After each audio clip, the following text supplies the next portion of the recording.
इसकी वजह से आर्थिक मंदी आ सकती है। जब उत्पादन बढ़ता नहीं है और इन्फ्लेशन बढ़ती है तो इसको हम स्टैगफ्लेशन बोलते हैं। तो ऐसी स्टैगफ्लेशन की स्थिति जो है वो मंदी की तरफ इंगित करती है। हमारी अमेरिका के साथ भी कोई दुश्मनी नहीं है और ईरान के साथ भी नहीं है। इसलिए जब दुनिया भर के जहाज रोके जा रहे थे तो भारत के जहाज हार्मुज से आराम से निकल रहे थे।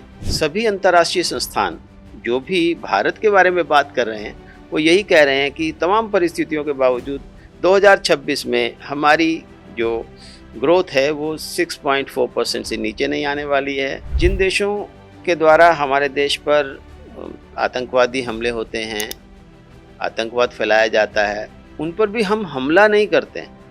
उनको भी केवल एक निश्चित दायरे तक रह करके उनको उनके आतंकवादी ठिकानों को ध्वस्त करना, अमेरिका की तरह ऐसे कि हम हर देश को तहस नहस कर देंगे, इसको भी कर देंगे, वो कर देंगे, ऐसा हम नहीं करते हैं। हम शक्तिशाली देश हैं, लेकिन शक्ति का प्रदर्शन हमला करके नहीं होता है।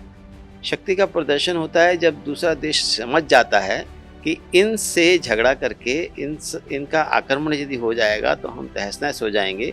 इसलिए आपने देखा होगा कि 4 दिन का केवल ऑपरेशन सिंदूर हुआ कि वहाँ से हमें संकेत आने शुरू हुए, रिक्वेस्ट आनी शुरू हुई कि आप ये हमला बंद कर दीजिए। तो ऐसे में चीन पर लोगों का कम विश्वास है और भारत पर ज़्यादा है। तो इसलिए भारत के लिए पूरी की पूरी दुनिया का बाजार खुला हुआ है। जहाँ तक ऊर्जा का प्रश्न है, ऊर्जा की दृष्टि से हमें आत्मनिर्भरता की तरफ आगे बढ़ना होगा। इसके साथ ही साथ भारत ने हमेशा सीखा है आपदा में अवसर।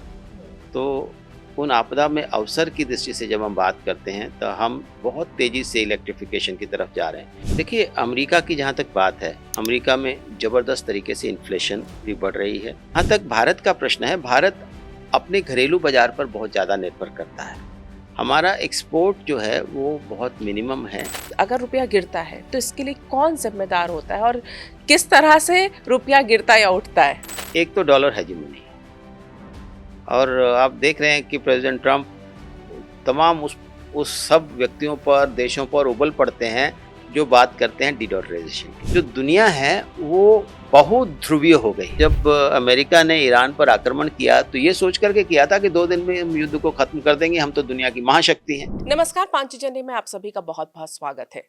अमेरिका, इजराइल और ईरान के युद्ध के बाद लगातार ये सवाल उठ रहे हैं कि क्या पूरी दुनिया एक बड़े युद्ध यानी तीसरे विश्व युद्ध के मुहाने पर खड़ी है?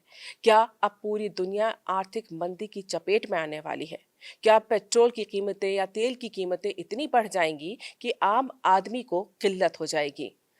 सभी देशों को एक चिंता और सता रही है कि अर्थव्यवस्था का क्या होगा। हर देश अपनी अर्थव्यवस्था को लेकर चिंतित है। ऐसे में भारत की स्थिति क्या होगी? भारत किस तरह से इस परिस्थिति के लिए तैयार है? इसमें सच क्या है, झूठ क्या है, क्या अफवाहें हैं?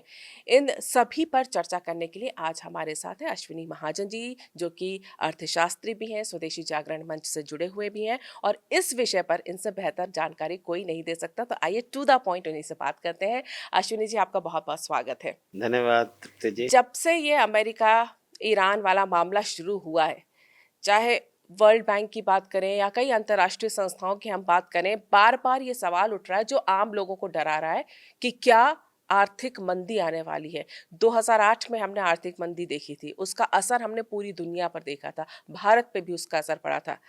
क्या वाकई में आपको लगता है कि ये जो माहौल पूरी दुनिया में बन रहा है, इसकी वजह से आर्थिक मंदी आ सकती है? देखिए, जो परिस्थितियां सामने दिखाई दे रही हैं, ये बात सही है कि तेल की आपूर्ति बाधित है, गैस की आपूर्ति बाधित है, ग्लोबल वैल्यू चेन्स जो हैं, जो सामान एक दूसरे देशों से आता था जिसके आधार पर उत्पादन होता है, वो भी, उस पर भी बाधा आई है। 20% जो तेल है वो हार्मुज से होकर के आता है, तो बड़ी मात्रा में भारत में आने वाला तेल और गैस भी उस पर निर्भर करता है। और इसके साथ ही साथ जब चीज़ों में बाधा निर्माण होती है तो स्वाभाविक है कीमतों पर भी असर पड़ता है। और हम ये भी जानते हैं कि हम 88% 88% जो है वो दूसरे देशों से आने वाले तेल पर निर्भर हैं। लगभग 50% हमारी निर्भरता गैस की दृष्टि से दूसरे मुल्कों पर है। ऐसी तमाम परिस्थितियों में पूरी दुनिया में भी इसका असर हुआ है। लगभग 20 देश इस युद्ध से प्रभावित हैं। कुछ देश जो वास्तव में इसमें इन्वॉल्व हैं वो तो हैं ही, लेकिन देशों के मित्र देश भी, जैसे अमेरिका के मित्र देशों पर ईरान आक्रमण कर रहा है, तो ऐसी सब, और ईरान के मित्र देशों पर इज़राइल और अमेरिका भी आमदा है लड़ने के लिए। तो ऐसे में वो सब देश तो प्रभावित हो ही रहे हैं, और इन सब कारणों से दुनिया एक दूसरे से जुड़ी हुई है, और इन सब कारणों से अमेरिका हो या दूसरे मुल्क हों, वहाँ पर कहीं ना कहीं आपूर्ति बाधित होने के कारण उत्पादन भी प्रभावित होगा, और उसके कारण इन्फ्लेशन भी बढ़ेगी। जब उत्पादन बढ़ता नहीं है और इन्फ्लेशन बढ़ती है तो इसको हम स्टैगफ्लेशन बोलते हैं। तो ऐसी स्टैगफ्लेशन की स्थिति जो है वो मंदी की तरफ इंगित करती है। इसलिए दुनिया भर के जो अर्थशास्त्री हैं, आर्थिक चिंतक हैं, इस बारे में चिंतित हैं कि दुनिया में मंदी का माहौल आने वाला है। लेकिन अब हम भारत की तरफ आते हैं। भारत जो है, स्वाभाविक तौर पर हम सब दुनिया के दूसरे मुल्कों के साथ जुड़े हुए हैं किसी न किसी रूप में। लेकिन एक बात जो ध्यान में आती है कि हमारी अमेरिका के साथ भी कोई दुश्मनी नहीं है और ईरान के साथ भी नहीं है। इसलिए जब दुनिया भर के जहाज रोके जा रहे थे तो भारत के जहाज हार्मुज से आराम से निकल रहे थे। और अभी 2-3 दिन पहले जो गोलीबारी की घटना हुई उसके बारे में भी ईरान के प्रतिनिधि ने कहा है कि हम इसकी जांच करेंगे कि किसने कर दिया। यानी इसका मतलब कि ईरान सरकार की तरफ से नहीं है, कोई ऐसे शरारती तत्व होंगे जिन्होंने कर दिया होगा। तो ऐसे में हमारा ऊपर जो प्रभाव है, चाहे वो तेल की आपूर्ति का हो, गैस की आपूर्ति का हो, बाधित तो हुई है, लेकिन ऐसी स्थिति नहीं है कि जैसे दूसरी दुनिया के दूसरे मुल्कों में हो सकती है। चीन इससे काफ़ी हद तक बचा हुआ है, क्योंकि चीन की ईरान के साथ मित्रता है और चीन का प्रभाव बाकी मुल्कों पर भी होने के कारण। लेकिन दुनिया के दूसरे मुल्कों में इस प्रकार की जो मंदी, जो स्टैगफ्लेशन जिसकी आशंका है, वो सामने दिखाई देती है।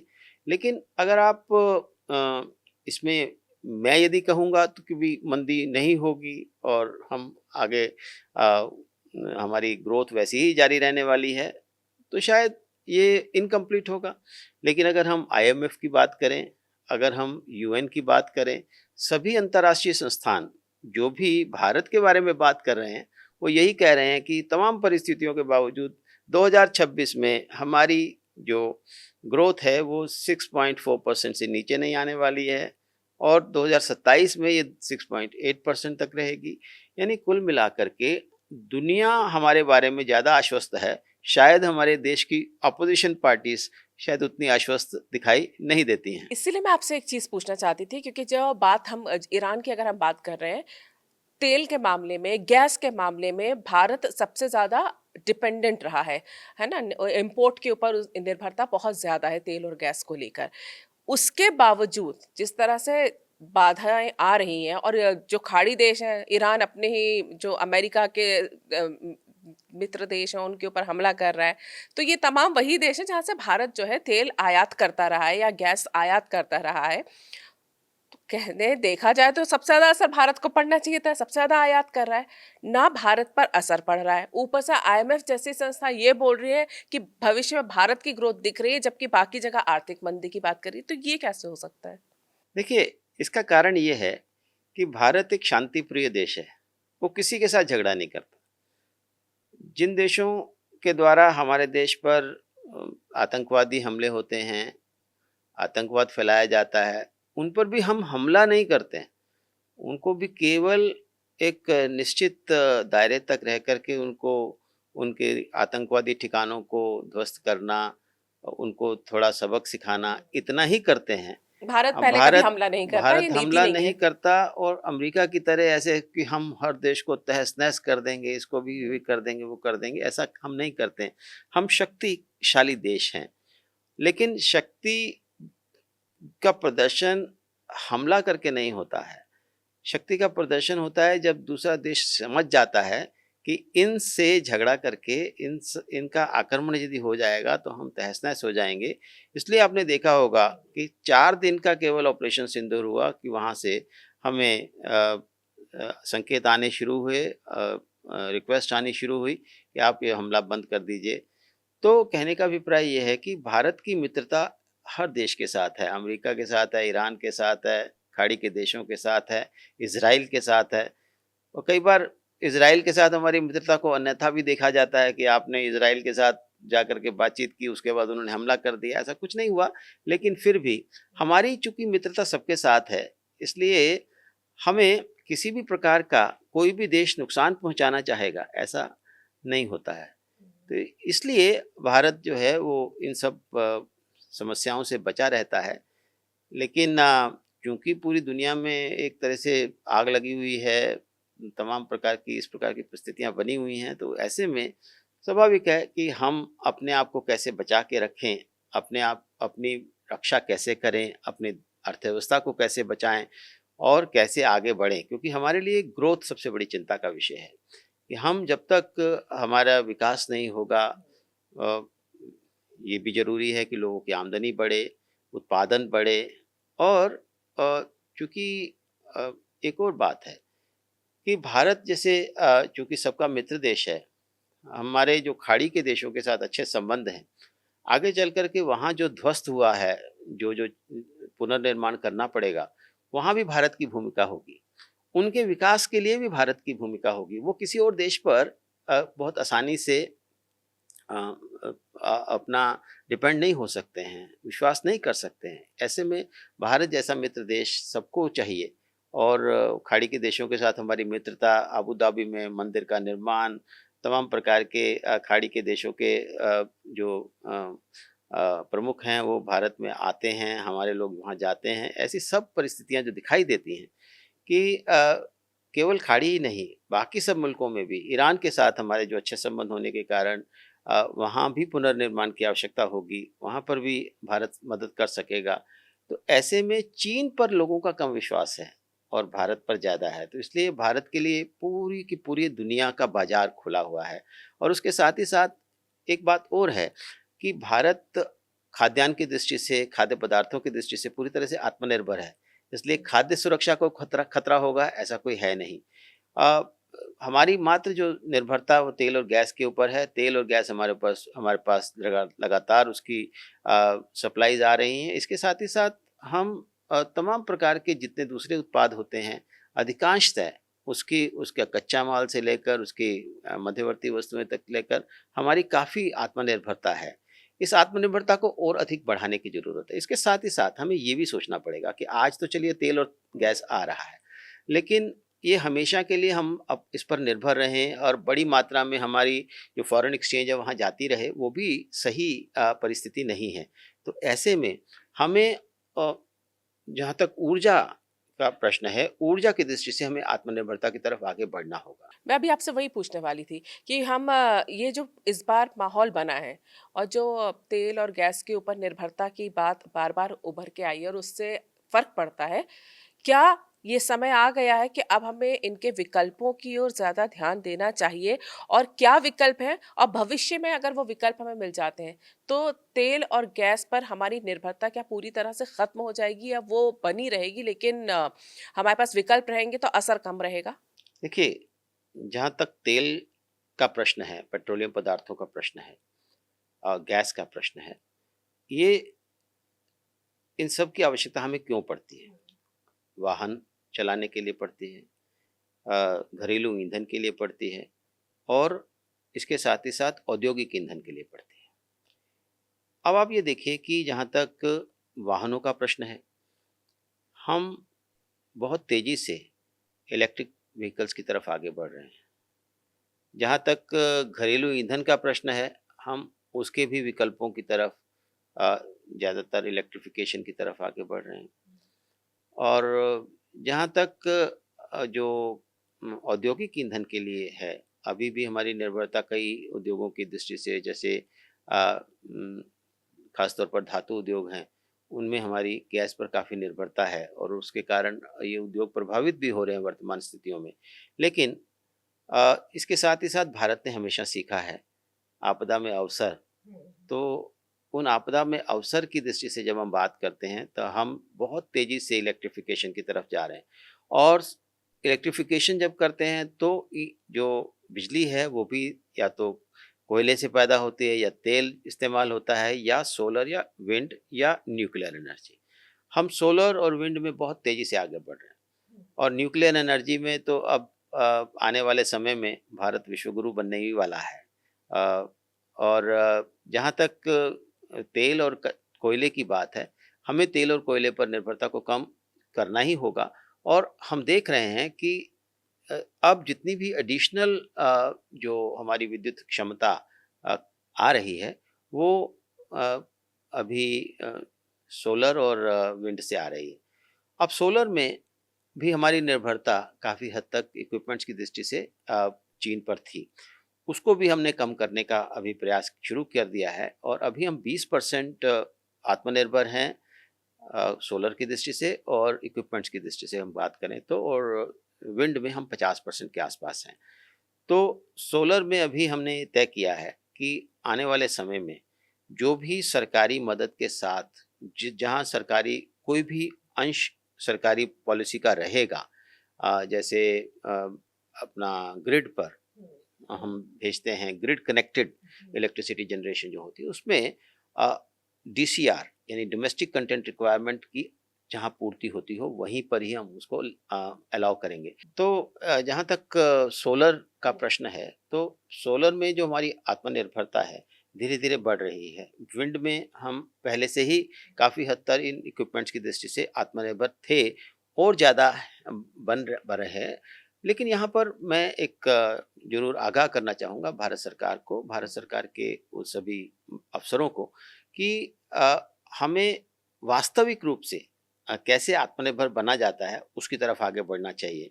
कई बार हम देखते हैं कि सरकारी नीतियों में कहीं असमंजस होता है कि बाहर से आने वाले सामान पर जो एंटी डंपिंग ड्यूटी लगाई जाती है उसको उसको हटा दिया जाता है, या तमाम दूसरे प्रकार के जो उपाय अपनाए जा रहे हैं उसकी तरफ डाइवर्जन हो जाता है दूसरी तरफ।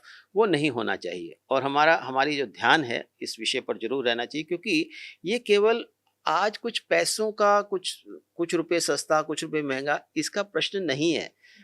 ये देश की आत्मनिर्भरता, देश की ऊर्जा में आत्मनिर्भरता का प्रश्न है, जो किसी भी हालत में किसी भी दूसरी प्रकार की सुरक्षा से कोई बहुत ज़्यादा अंतर नहीं है। जैसे जैसे हम आंतरिक और बाहरी सुरक्षा की बात करते हैं, जैसे हम खाद्य सुरक्षा की बात करते हैं, उसी तरह से ऊर्जा की सुरक्षा भी उतनी ही महत्वपूर्ण है।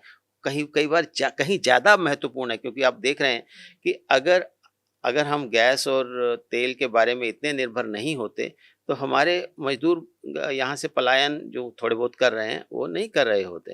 तो ऐसे में ये निर्भरता को कम करना और सरकार की पूरी नीति उसकी तरफ हो, ये भी होना ज़रूरी है। एक चीज़ में स्पष्टता मैं आपको चाहूँगी, क्योंकि कई बार लोगों को लगता है आर्थिक मंदी की जब हम बात करते हैं, अगर ऐसा अंदेशा जो जताया जा रहा है, आर्थिक मंदी का विश्व के मुख्य चुनिंदा देशों की अगर हम बात, 20 देश जिस तरह से आप बता रहे हैं प्रभावित होंगे, लेकिन अगर चुनिंदा देशों को देखा जाए वहाँ किस तरह का असर पड़ेगा, और ऐसा भी नहीं है कि भारत पूरी तरह से अछूता रहेगा, भारत के किस सेक्टर में उसका क्या असर पड़ने वाला है?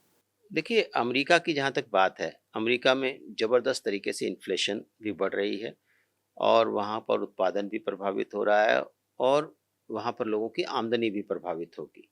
और जिस प्रकार से सरकार ने इतना पैसा खर्च किया है, तो सरकारी राजस्व भी उससे प्रभावित हो रहा है और उसके कारण लोगों को मिलने वाली जो राहत सामग्री है वो भी कम हो जाएगी।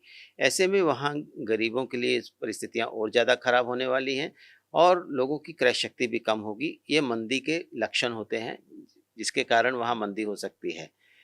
इसका असर दुनिया के दूसरे मुल्कों पर भी पड़ सकता है। जो वहाँ पर एक्सपोर्ट करते थे, वहाँ एक्सपोर्ट कम होंगे, वहाँ का प्रोडक्शन कम होगा। इस कारण से एक चेन इफ़ेक्ट वहाँ पर भी जाएगा। खरीदार नहीं होंगे तो जहाँ तक भारत का प्रश्न है, भारत अपने घरेलू बाज़ार पर बहुत ज़्यादा निर्भर करता है।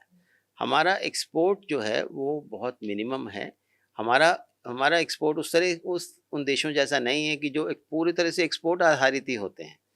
ये बात सही है कि अमेरिका ज़्यादा एक्सपोर्ट जो करता है चीज़ों को या सेवाओं को, वो वैसी की वैसी चलने वाली, को बहुत ज़्यादा प्रभाव नहीं पड़ने वाला। लेकिन वहाँ पर जो लोगों की आमदनी कम हो रही है, जो इन्फ्लेशन बढ़ रही है, क्रय शक्ति कम, उसके कारण वहाँ के अर्थव्यवस्था पर असर पड़ेगा और मंदी का मतलब ही वही है। मन और आमतौर पर ये यहाँ पर मैं यहाँ आपके माध्यम से अपने श्रोताओं को ज़रूर बताना चाहूँगा कि अभी तक की परिस्थितियां ये हैं कि अमेरिका की मंदी को वैश्विक मंदी के रूप में प्रस्तुत किया जाता है, यूरोप की मंदी को वैश्विक मंदी के रूप में प्रस्तुत किया जाता है। ऐसा होता नहीं है। हमें ये सभी देश अलग अलग देश हैं, वहाँ की मंदी हमारे ऊपर ज़्यादा प्रभाव पड़ेगी ऐसा नहीं होता है। जब 2007-8 की मंदी आई थी, वहाँ के बैंक डूबे थे, वहाँ की आर्थिक जो वित्तीय संस्थान डूबे थे, उसका असर अमेरिका पर ही पड़ा था। ये भारत सरकार की गलतियों की वजह से हमारे ऊपर प्रभाव पड़ा और ख़ास तौर पर भारत सरकार ने ये सोच करके कि हमारे यहाँ इसका असर हो सकता है, उन्होंने अपने सरकारी खर्च को इतना ज़्यादा बढ़ाया, जिसके कारण हमारे फिस्कल डेफिसिट बहुत ज़्यादा बढ़ गया और उसकी वजह से हमारे यहाँ जो इन्फ्लेशन रेट था 4% 5% के आसपास था, वो बढ़ करके 11-12 डबल डिजिट में चला गया, जिसके कारण अपने देश के लोगों को नुकसान हुआ। तो बहुत ज़्यादा अंदेशा करके, पहले से सोच करके कि हमारे ऊपर बहुत ज़्यादा प्रभाव पड़ने वाला है, हम अपना खर्चा बढ़ाते चले जाएं, वो नहीं करना चाहिए। भारत सरकार को इसके बारे में बिल्कुल आश्वस्त रहना चाहिए। मुझे लगता है आश्वस्त है भी, और कि हमारे ऊपर उस मंदी का असर उस प्रकार से नहीं पड़ने वाला। पूर्वाग्रह से बचना चाहिए। एक और बात, जो मंदी की जब हम बात करते हैं, आपने जिस तरह से बताया कि अमेरिका में इन्फ्लेशन बढ़ रहा है, अमेरिका में मंदी का असर साफ-साफ तौर पे दिखाई देगा। वहीं फिर डॉलर हेजेमनी की भी बात आ जाती है कि अमेरिका हमेशा अपना वर्चस्व वहाँ बनाए रखना चाहता है। दूसरी तरफ भारत के अंदर विपक्षी पार्टियां विशेष तौर से बोलते हैं रुपया गिर रहा है, रुपया गिर रहा है। क्या वाकई में कई बार ये बोला जाता है कि 100 रुपए तक पहुंच जाएगा, $100 आपका जो है रुपया है वो 100 रुपए तक नीचे गिर जाएगा, ये हो जाए। क्या वाकई में इस हद तक पहुंच जाएगा? और फिर अगर रुपया गिरता है तो इसके लिए कौन जिम्मेदार होता है और किस तरह से रुपया गिरता या उठता है? आपके प्रश्न के दो हिस्से हैं।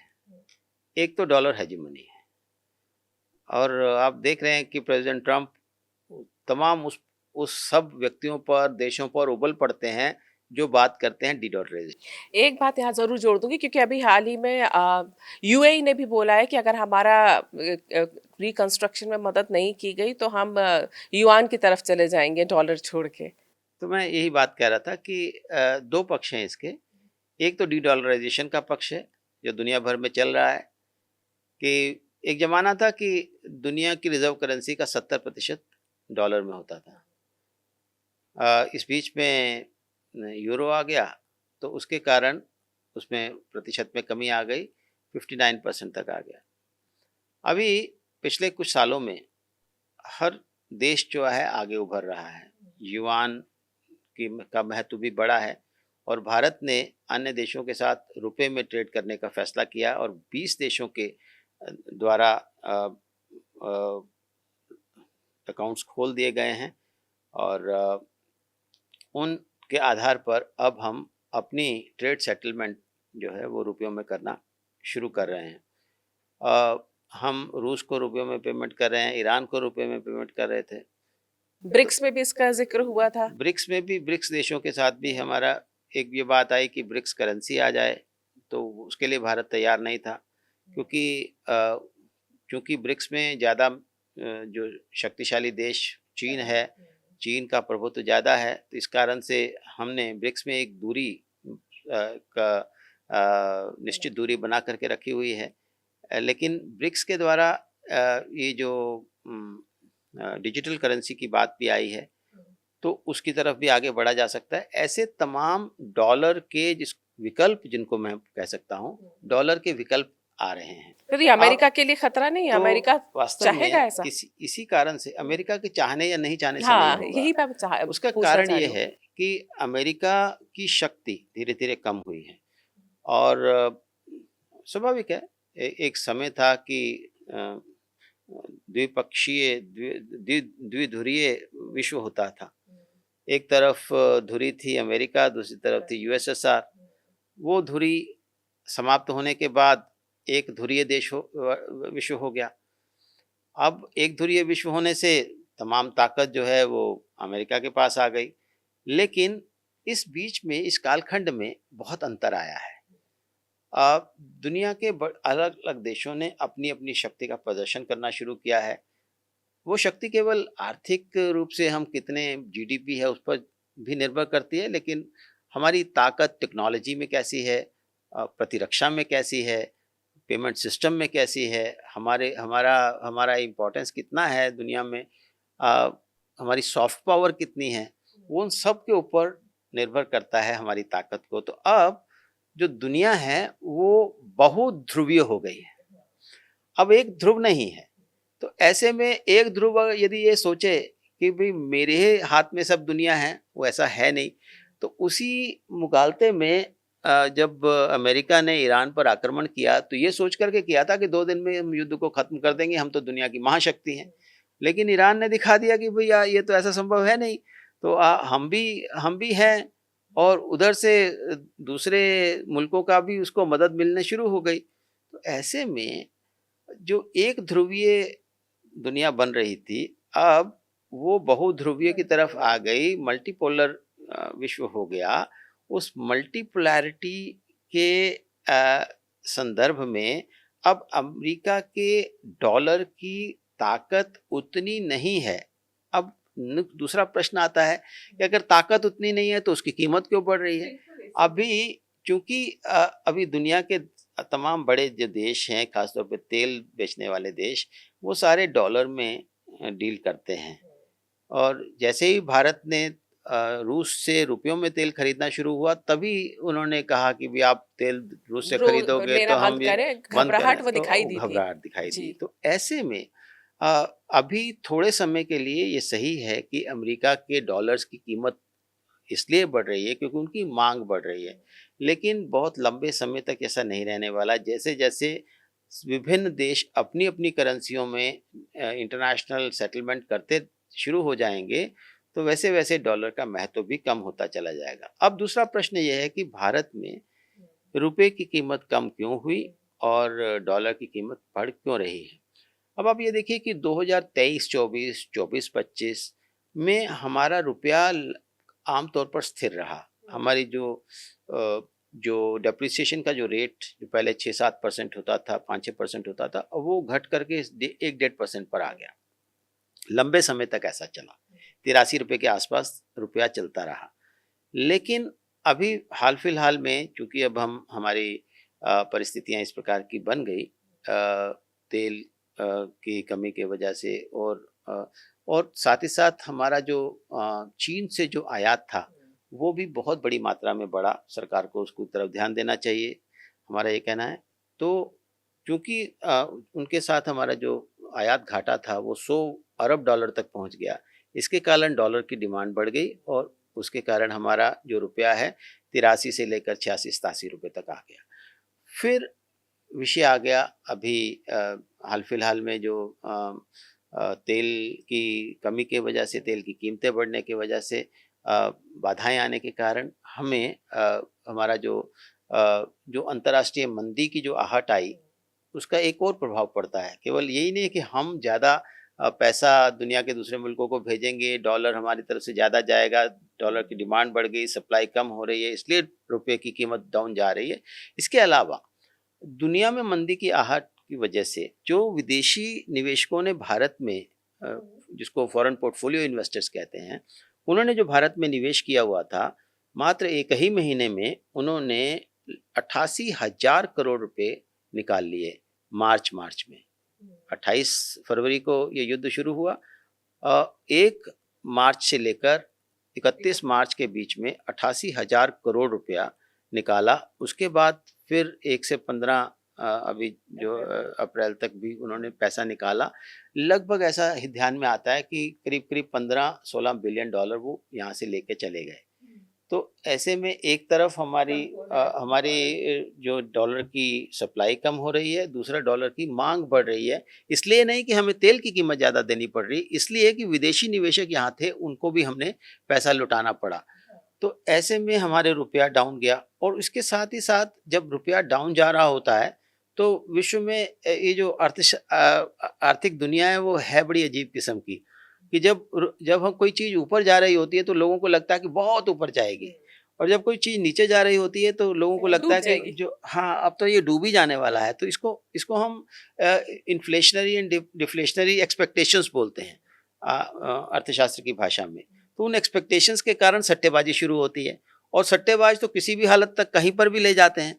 तो ऐसे में रिजर्व बैंक ऑफ इंडिया ने एक अच्छा काम किया कि जब रुपया एकदम से 95 रुपये प्रति डॉलर तक चला गया, तो आरबीआई ने कुछ ऐसे पॉलिसी मेजर्स लिए। एक तो उन्होंने ज़्यादा डॉलर बेचने शुरू किए, अपने पास जो डॉलर रहते हैं उन डॉलर को बेच करके रुपये को के स्थायित्व को बनाए रखने के लिए।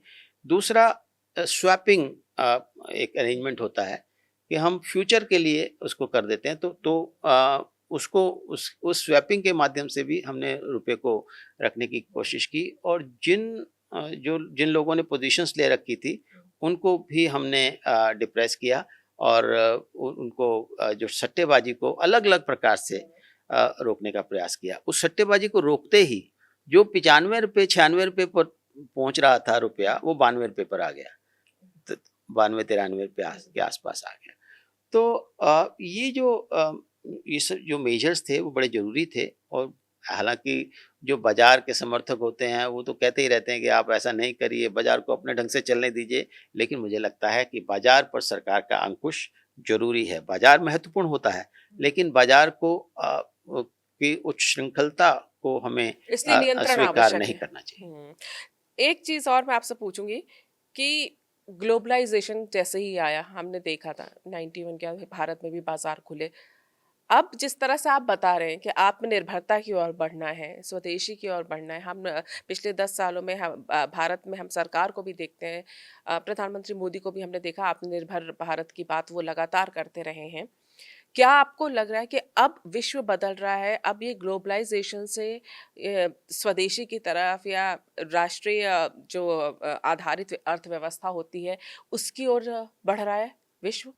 देखिए, जो स्वदेशी जागरण मंच के नाते हम तब भी ये कहते थे, ये ग्लोबलाइजेशन एक धोखा है, हमें बेवकूफ़ बनाया जा रहा है। हमें ये कहा जा रहा है कि आप विश्व के साथ जुड़ जाइए, आपका विकास हो जाएगा। आपके किसान जाकर के विदेशों में अपना फल और फूल बेचेंगे, कैलिफोर्निया में अपने जाके फल फूल बेचेंगे, लेकिन ऐसा हुआ नहीं।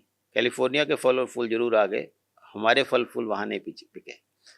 इसके साथ ही साथ हमने ये भी देखा कि बाजार खोल दिए गए, तो यहाँ आकर के डंपिंग करना शुरू कर दिया उन्होंने, और हमारे मैन्युफैक्चरिंग ख़त्म हो गई।